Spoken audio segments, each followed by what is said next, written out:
Sebelum memulai pelajaran, marilah kita berdoa. Berdoa dimulai.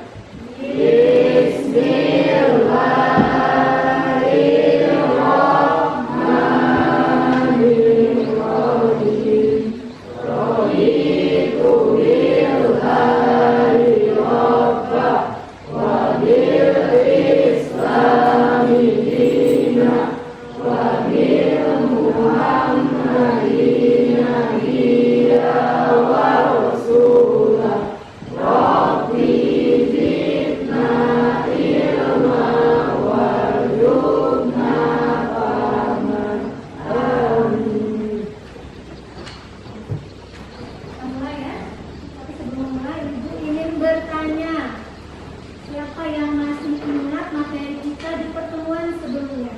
Saya Bu. Ya, bisa? Tentang virus. Virus yang pertama adalah virus itu berbentuk sangat kecil. Yang kedua,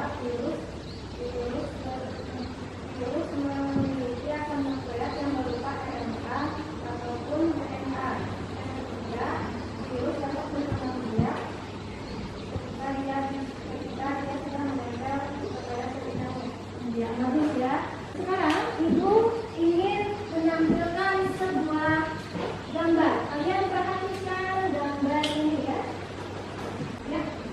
Bentuk kotak, poliedra, bulat seperti bola, kemudian yang berbentuk seperti huruf. Ya. Nah, jadi materi kita hari ini masih seperti pertemuan berikutnya, yaitu tentang virus, tetapi membahas bentuk dan struktur virus. Nah, tujuan pembelajaran kita hari ini adalah yang pertama adalah menganalisis struktur tubuh virus secara tepat, kemudian membandingkan struktur tubuh virus dan dari berbagai bentuk secara tepat. Yang ketiga adalah membuat model virus berdasarkan bentuk secara tepat. Nah, seperti yang Ibu sampaikan pada pertemuan sebelumnya, bahwa pertemuan kali ini kita merencanakan akan membuat sebuah model, ya, model virus project ya. Dimana kemarin kita sudah berbagi kelompok, kemudian sudah Ibu sampaikan bahwa kelompok satu bentuk apa kemarin? Bentuk apa? Bentuk virus yang seperti huruf T ya. Dan selanjutnya sudah disiapkan alat dan bahannya? Sudah. Ya. Alat dan bahan Ibu serahkan ke kalian sesuai dengan kreativitas kalian. Oke. Sekarang sebelum kita memulai, Ibu mau tahu dulu ya, adakah yang sudah mencoba mengidentifikasi mengenai struktur virus itu? Ya, bisa? Struktur virus terdiri dari asam nukleat berupa RNA atau DNA maupun keduanya. Virus sudah memiliki bagian-bagiannya seperti dinding sel, membrana sel, inti sel, dan organ-organ lainnya. Virus kalau seperti itu, virus tidak termasuk sel atau bisa dengan aseluler. Dia memiliki banyak jenis dan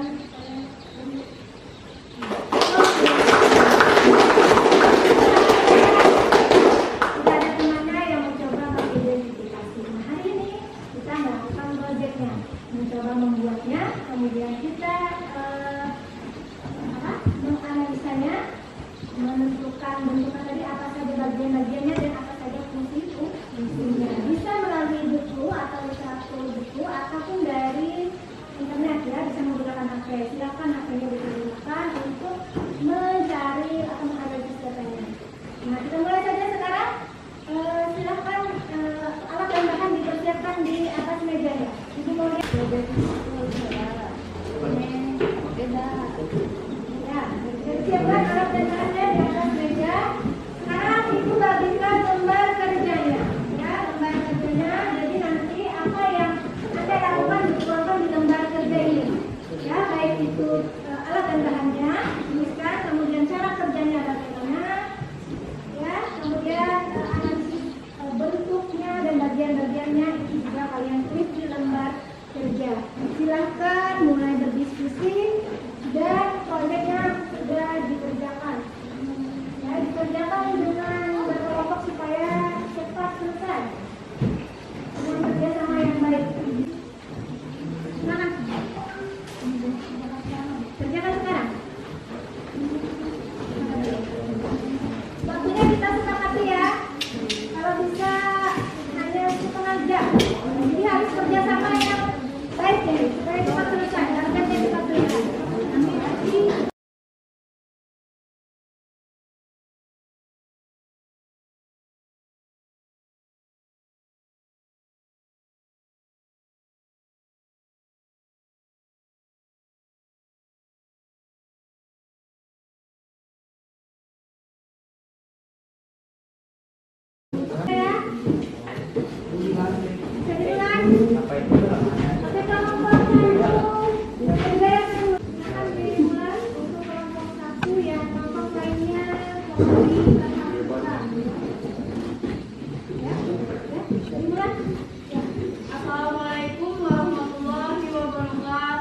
Waalaikumsalam warahmatullahi wabarakatuh. Perkenalkan, kami dari kelompok 1, saya sendiri bernama Yolanda Amelia dan teman-teman saya bernama Amanda Lestari, Nurul Dilatiko, Abdul Husain, dan Bahri Nur Amin. Di sini kami ingin mempresentasikan hasil tugas koe kami tentang membuat virus bakteriofag yang dibacakan oleh teman saya Amanda Lestari. Dipersilahkan. Baik, pada bagian kepala virus terdiri atas kapsid, asam nukleat atau DNA. Pada kapsid merupakan sebuah protein yang berfungsi sebagai pemberi bentuk pada virus serta melindungi asam nukleat virus dari kerusakan. Pada asam nukleat merupakan substansi genetik yang berfungsi untuk membawa kode penulisan sifat virus dan berfungsi juga untuk mengendalikan replikasi virus. Bentuk virus dengan struktur bakteriofag ini asam nukleatnya adalah DNA. Pada bagian leher, tidak semua jenis virus memiliki leher, hanya virus yang berbentuk kompleks saja yang memiliki leher. Bagian leher virus terdiri atas leher dan juga tulang leher atau koran. Bagian ini merupakan penghubung antara kepala dengan ekor virus dan berfungsi sebagai tempat menyangga kepala virus. Pada ekor, fungsi dari ekor virus yaitu untuk melekatkan diri dengan sel inang serta memasukkan materi genetik virus ke dalam sel inang tersebut. Bagian ekor virus terdiri atas serabut ekor, lempeng dasar, dan jarum penusuk. Selubung ekor berfungsi untuk menginjeksi DNA virus ke dalam sel hostes dan juga tempat penghubung antara kepala virus dan lempeng dasar virus. Selanjutnya, pada lempeng dasar berfungsi sebagai tempat melekatnya serabut ekor dan jarum penusuk. Pada serabut ekor berfungsi sebagai penerima rangsangan atau reseptor dan juga untuk menempel pada sel inang. Dan yang terakhir, pada jarum penusuk berfungsi untuk melubangi sel inang agar DNA virus dapat masuk ke dalam sel inang. Nah, baik, apakah ada yang ingin ditanyakan? Silakan. Di dalam apa saja? Bukan namanya dari kelompok berapa namanya? Perkenalkan, nama saya Lestari dari kelompok 2 ini. Di dalam apa saja yang ditimbulkan apabila terinfeksi virus bakteriofag? Oke, bisa dijawab oleh teman saya Abdul Husain. Gejala yang ditimbulkan seperti mual, muntah, demam, kram perut, dan diare yang berlangsung selama 3-7 hari setelah terinfeksi. Sekian itu saja yang dapat kami sampaikan. Jika ada kesalahan, mohon dimaafkan. Kami dari kelompok 1 mohon pamit undur diri. Wassalamualaikum warahmatullahi wabarakatuh.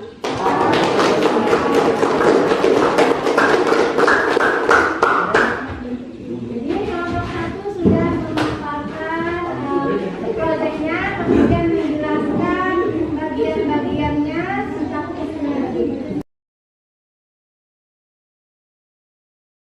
Dari literatur ya. Yang ini tadi adalah tulisan ini bakteriofag yang menginfeksi bakteri. Bagian-bagiannya yaitu ini apa? Vaksin. Awalnya yang vaksin, kemudian di sini ada nukleatnya berupa DNA. Ya, kemudian ini leher,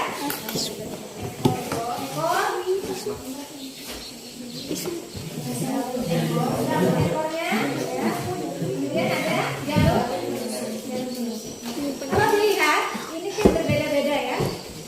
Jadi artinya apa ini? Bahwa virus itu ada bermacam-macam bentuk, bermacam-macam jenisnya. Kemudian dia juga menginfeksi bermacam-macam inang. Ya, tidak sama inang yang diinfeksinya. Kemudian dilihat dari strukturnya sendiri, bagian-bagiannya ini bakteriofag ini adalah bakteri yang apa?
dari kegiatan yang telah kami lakukan hari ini, saya dapat menyimpulkan yang pertama, bentuk dan ukuran virus bermacam-macam. Ada bentuk bulat, batang, polihedral, dan juga seperti huruf T.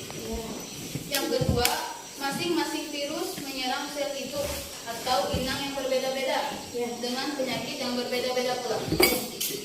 Dan yang ketiga, struktur umum virus terdiri dari satu jenis asam nukleat saja, bisa DNA saja maupun RNA saja. Dan kapsid sebagai pemberi bentuk tubuh dan melindungi asam nukleat pada virus. Hanya sekian. Jadi kesimpulannya bisa yang disampaikan oleh temannya tadi. Yang pertama adalah bentuk dan ukuran virus itu bermacam-macam. Kemudian masing-masing virus itu menyerang inang yang berbeda-beda. Kemudian juga struktur umumnya struktur virus itu terdiri dari dua, yaitu ini ya, materi genetiknya dan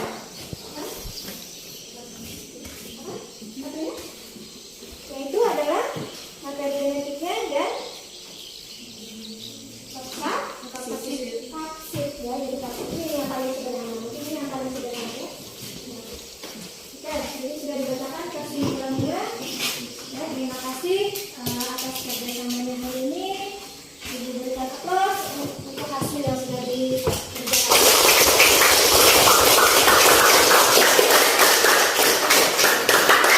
Kita refleksikan dulu.